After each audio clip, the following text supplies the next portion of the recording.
கர்த்தர் உன்னை தினமும் தேடி வர என்ற தலைப்பில் நாம் அதிகமாக தியானித்து வருகிறோம். ஒவ்வொரு நாளும் நம்மை தேடி வந்த அந்த தேவன் நம்முடைய வாழ்க்கையிலே அவருடைய வார்த்தை கொண்டு நம்மை வழிநடத்தி கொண்டிருக்கிறார். அவர் எப்பொழுது நமக்கு ஆலோசனை தருகிறார், நித்திய ஆலோசனை தருகிறவர் நம்மோடு கூட இருக்கிறார். அவருடைய வார்த்தைக்கு நேராக போவோம். பாருங்கள், அவருடைய அடையாளங்கள் எவ்வளவு மகத்துவம், அவருடைய அற்புதங்கள் எவ்வளவு வல்லமையாக இருக்கிறது.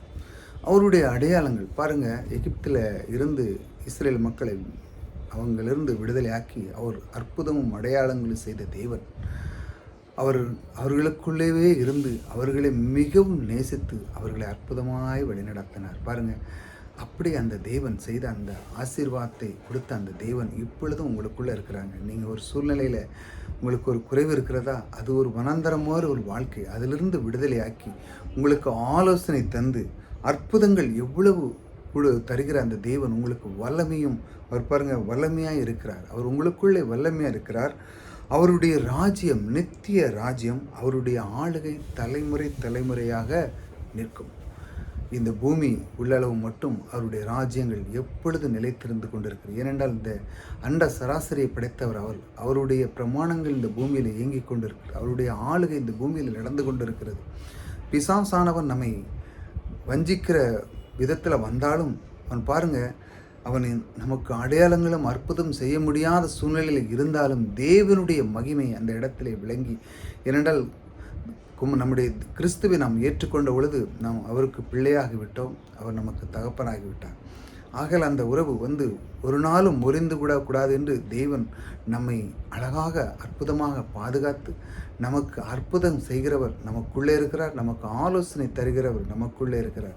அதான் சொல்கிறார் பாருங்கள், கர்த்தர் நித்திய ராஜ்யம், அவருடைய ஆளுகை தலைமுறை தலைமுறையாக இருக்கும். எப்பொழுதும் நமக்குள்ளே அவருடைய ஆளுகை, அவருடைய கிருபை எப்பொழுதும் தலைமுறை தலைமுறையாக உங்களுக்கு மட்டும் இல்லைங்க, வருகிற உங்களுடைய பிள்ளைகள் பேரன் பேத்தி எல்லாருக்கும் உங்களுக்கு கிடைத்த அந்த ஆசீர்வாதம், எப்படி ஆபிரகாம் கொடுத்த அந்த ஆசீர்வாதத்தை இப்பொழுது இயேசு கிறிஸ்துவின் நாமத்தில் நீங்கள் பெற்று இப்போ வாழ்ந்து கொண்டு இருக்கிறீர்கள், அதே ஆசீர்வாதம் தலைமுறை தலைமுறையாக உங்களை தொடரும்.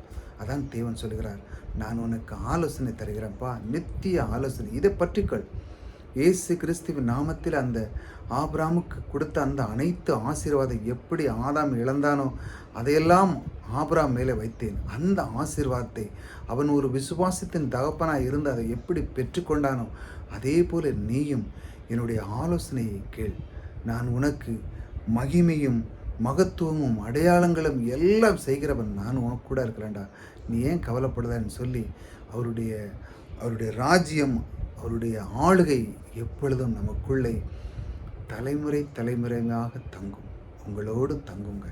இதான் தேவன் விரும்புகிறார். நான் ஆலோசனை தருகிறேன்டா, அதை நீ வாங்கி அதை உன் மனதில் வைத்து உன்னுடைய வாழ்க்கையை புஷ் பண்ணதுக்கான அந்த வார்த்தையை நான் தருகிறேன். நீ சோர்ந்து போகாதே, கலங்காதே, திகையாதே, நான் உன்னோடு கூட இருக்கிறேன்னு சொன்ன அந்த ஆண்டவர் உங்களை ஒரு நாளும் கைவிட மாட்டார். ஏனென்றால் நீங்கள் இந்த மாதிரி அற்புதமான தேவனுடைய வார்த்தை 1 நிமிடம் 2 நிமிடம் கேட்கறதுக்கு ஒரு ஆர்வத்தை நீங்கள் கொடுத்திருக்கிறீர்கள் என்றால் தேவன் இந்த அற்புதமான இந்த கொடுத்த இந்த விதை உங்களுக்கு ஒரு நாளும் வீணாக போகாமல் உங்களுக்குள்ளே அது பெரிய ஆலமரமாக உங்கள் வாழ்க்கையிலே கிடைக்கிறதற்குத்தான் இப்படி சின்ன சின்ன வீடியோ உங்களை பார்க்க தூண்டுதலை கொடுத்துருக்கிறார். ஆக நீங்கள் தொடர்ந்து இந்த சின்ன சின்ன வீடியோ, கர்த்தர் எப்படி என்னை தேடி வந்தார், அவர் ஏன் எனக்கு ஆலோசனை தருகிறார், என்னை ஏன் என் பின்னாலே என்னை துரத்தி என்னுடைய வாழ்க்கையை முன்னேற்றத்தை கொடுக்கிறார் என்று நீங்கள் பார்க்கும் பொழுது நான் உனக்கு ஆளுகை, அதாவது நித்திய தலைமுறை தலைமுறையாக என்ன செய்கிறார், நான் உனக்கு உன் கூடவே நிற்பேன் என்று சொல்லி அவர் வாக்கு கொடுக்கிறார். இந்த அற்புத தேவனை நீங்கள் ஒரு நாளும் மனதிலிருந்து இறைக்கிறாதங்க. ஏன்னா எப்பொழுதும் நீங்கள் அவரே நினைத்து கொண்டிருக்கும். கடுகளவு உங்களுக்கு பிரச்சனை வரும் பொழுது உங்களுடைய மனம் என்ன தெரியுமா சொல்லும், என்ன இது ஆண்டவர் இப்படி பண்ணிட்டாரு அப்படி பண்ணிட்டாரு அப்படின்னு சூழ்நிலைகளை இந்த பிசாசு கொண்டு வருவான்.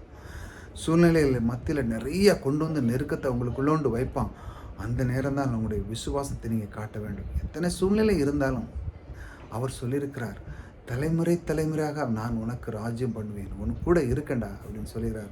நான் உனக்கு அற்புதத்தின் மகிமையும் தருகிறவன், நான் உனக்குள்ளே இருக்கிறேன் என்று சொன்ன அந்த வார்த்தை உடனே உச்சரிக்க ஆரம்பித்த உடனே பிசாசு சொல்லுவான், ஏப்பா நான் எவ்வளோ தான் இவனுக்கு அந்த மாதிரி இந்த மாதிரி வார்த்தைகளை சொல்லியிருந்தாலும் இவன் தேவனோடு கூட இருக்கானே, தேவனே அழகாக நேசிக்கிறானே, ஏன்னா நமக்கு இந்த இடத்துல இடம் இல்லைன்னு சொல்லி ஓடி போயிடுவோம். உங்கள் வீட்டுக்குள்ளே பிசாசு எது இருந்தாலும் ஓடி போயிடும். ஏன்னா நீங்கள் சொல்லுகிற அந்த வார்த்தை அவனை தலகுனியை வச்சு ஓடி போயிடும்.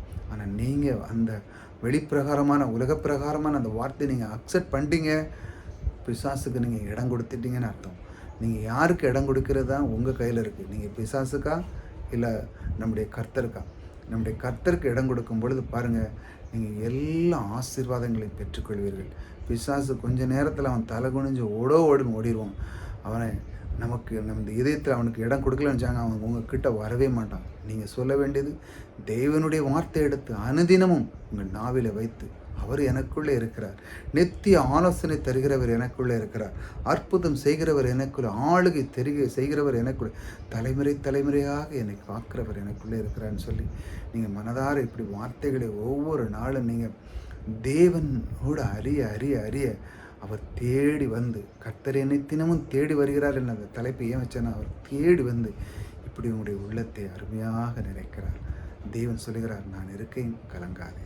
கர்த்தர் உங்களோடு கூட இருக்கிறார். கர்த்தர் உங்களை ஆசீர்வதிக்கிறார்.